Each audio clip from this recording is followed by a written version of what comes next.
રાહુલ, તો આજે આપણે વાત કરીશું એવા એક દર્દીની જેને ખભામાં ઘણા વર્ષોથી દુખાવો હતો. એમને હાથ ઉપર નહોતા કરી શકતા, કોઈ મુવમેન્ટ નહોતા કરી શકતા, એમનો ખભો આખો લોક થઈ ગયો હતો. ક્યાંકથી એમને બેન્કર્સ વાસ્ક્યુલર હોસ્પિટલનું રેફરન્સ મળ્યું અને 2023માં એમને બેન્કર્સ વાસ્ક્યુલર હોસ્પિટલનો સંપર્ક કર્યો. એમનું નામ છે હંસાબેન દેસાઈ, જે રહે છે નિકોલમાં. આપણે આજે એમની જોડે વાત કરીશું. નમસ્તે. નમસ્તે. નમસ્તે સર, કેમ છો? મજામાં. ઓકે, તો તમે બેન્કર્સ વાસ્ક્યુલર હોસ્પિટલમાં કેવી રીતના પહોંચ્યા?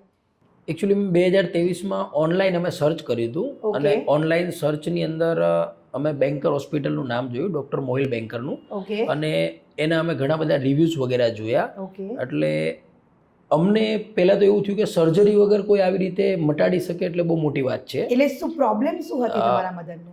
મધરને ફ્રોઝન શોલ્ડરની તકલીફ હતી. ઓકે. એકચ્યુઅલી અમારા કુટુંબીની અંદર કોઈ ફ્રોઝન શોલ્ડરનું ઓપરેશન કરાવેલું છે, જેનો હાથ અત્યારે 60 થી 70% જ ઊંચો થઈ રહ્યો છે. ઓકે. એટલે અમે એના કારણોસર ઓપરેશન કરાવવા માટે એગ્રી નહોતા. ઓકે. પછી અમે ઓનલાઈન અમને મોહિલ બેન્કરની હોસ્પિટલ વિશે જાણકારી મળી.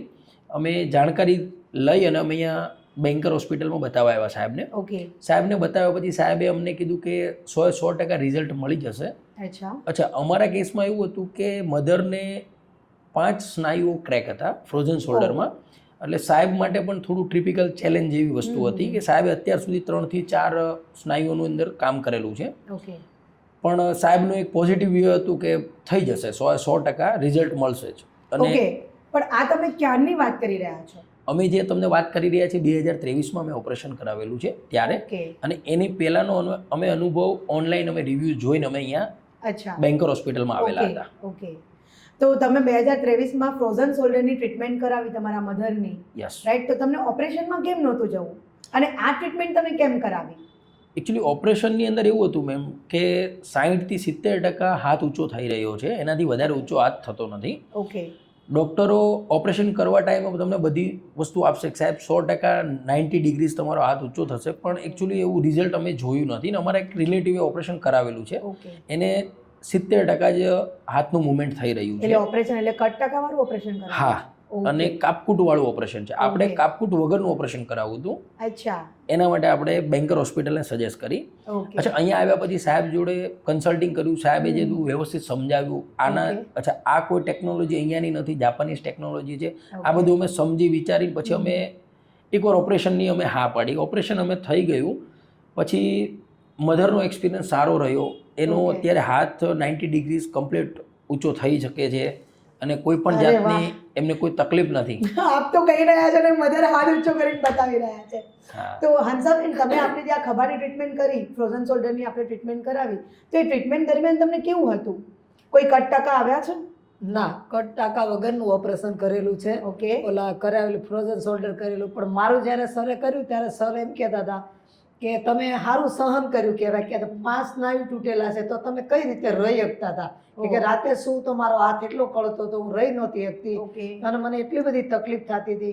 અહીંયા જ્યારે અમે ફ્રોઝન શોલ્ડર કરાવ્યા પછી મને એટલી રાહત થઈ ગઈ કે મને એમ થયું કે ના કાપકૂટ વગરનું ઓપરેશન જ કરાવાય, કેટલી મને રાહત થઈ ગઈ. અચ્છા. અત્યારે મારો હાથને ગમે એવું કામ કરું છું, ગમે એમ આડાઅવળો કરું, મને કોઈ પ્રકારની તકલીફ શરીરમાં નથી, કઈ જ નથી. તો જ્યારે આ ટ્રીટમેન્ટ નહોતી કરાવી 2023 પહેલા, તમને શું શું ફેસ કરતા હતા તમે?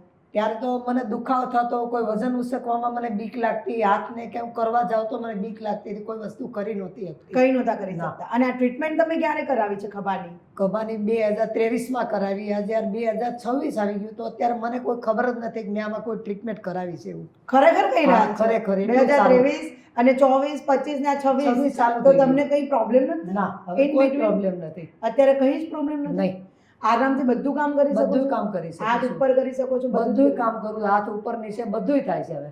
ઓકે સર, તો તમે તમારા મધરમાં શું ચેન્જીસ જોઈ રહ્યા છો?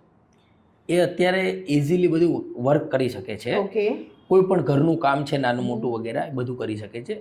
અચ્છા, મધર એટલા એક્ટિવ છે કે ક્યારેક ફેક્ટરી પણ વિઝિટ કરતા હોય છે. અને ઓલમોસ્ટ એમ સમજીએ કે છેલ્લા મારા ફાધરની ગેરહાજરી પછી 4 વર્ષથી મધર મારું રોજ 12:30 1 વાગે મારું ટિફિન લઈને આવે, જમે, અને ક્યારેક એને એમ લાગે કે મારે બેસવું છે તો એ બેસે સાંજ સુધી અને વર્કિંગ અમારું જોવે છે, પણ એને કોઈ જગ્યાએ ક્યાંય તકલીફ નથી.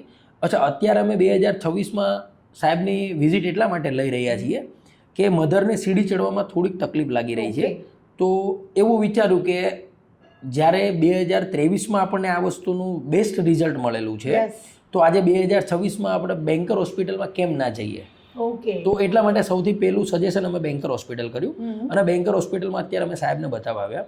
અચ્છા, સાહેબની સૌથી મોટો એક પ્લસ પોઈન્ટ એ છે કે એ તમને કોઈ મિસગાઈડ કરી નથી રહ્યા. ઓકે અત્યારની જનરેશનની અંદર એવું હોય છે કે ડૉક્ટરો દવાઓ લખી દે છે, ગમે પણ કરી દે છે, પણ આપણા શરીરની અંદર આપણે દવા નાખવાની છે, એની પોઝિટિવ અસર થાય, નેગેટિવ અસર થાય યસ અને આપણું શરીર બગડે છે. પણ જ્યારે સાહેબ આપણને ક્લિયરિંગ કરી આપે છે કે આ વસ્તુ કરવાથી આ થશે અને તમારી હા હશે તો સાહેબ આગળ સ્ટેપ કરશે. Okay. અધરવાઇઝ સાહેબ નહીં કે અચ્છા તમને કોઈ વસ્તુ ફોર્સ નહીં કરે કે તમે આ કરાવો. ઓકે ઓકે એટલે આજે તમે આવ્યા હતા ઘૂંટણની ટ્રીટમેન્ટ માટે, જેનિક્યુલર આર્ટરી એમ્બોલાઇઝેશન માટે, હા જે અમારી 90,000 થી 1,00,000ની ટ્રીટમેન્ટ છે, પણ એ તમે ના કરાવીને તમે PRP કરાવ્યું. હા, એટલે સાહેબે એવું કીધું કે ઘૂંટણની અંદર એટલો ઘસારો છે નહીં ઓકે એટલે તમે PRP કરાવો જેથી કરીને તમને બેનિફિટ્સ એના કરતાં સારું રિઝલ્ટ મળશે અચ્છા અને પૈસા વધારે દઈને કંઈ કામ વધારે નહીં થાય, પણ જે જરૂર છે એ તમે કરાવો જેથી કરીને રિઝલ્ટ તમારા મધરને સારું મળશે. એટલે તમને જેન્યુન ઓપિનિયન આપ્યો યસ શ્યોર. અને પેલા મીન્સ અમારી નોન સર્જિકલ ટ્રીટમેન્ટ ના કરી અને જે ભલે પૈસા ઓછા હતા પણ તો પણ તમને આ સજેસ્ટ કર્યું હા કે સજેસ્ટ PRP હા PRP. અમે એવું કહીએ છીએ કે બધા બેન્કર સાહેબને મળે આ માટેથી, કેમ કે અમને ખૂબ સારું રિઝલ્ટ છે અને બેન્કર સાહેબ ક્યારેય કોઈનું ખોટું કરીને કામ કરતા નથી. બહુ સરસ અમારું કામ કર્યું છે અને જેવું હોય એવું રિઝલ્ટ સાથે જ વાત કરે છે તે. ઓકે, તો તમે બધાએ સાંભળ્યું હંસાબેનનું ઓપિનિયન કેવું છે. અત્યારે એકદમ એમને ખૂબ જ સારું છે. 2023 એટલે 2-3 વર્ષ થઈ ગયા એમને ખભાની ટ્રીટમેન્ટ કરાવી હતી. તમારી સામે જ છે.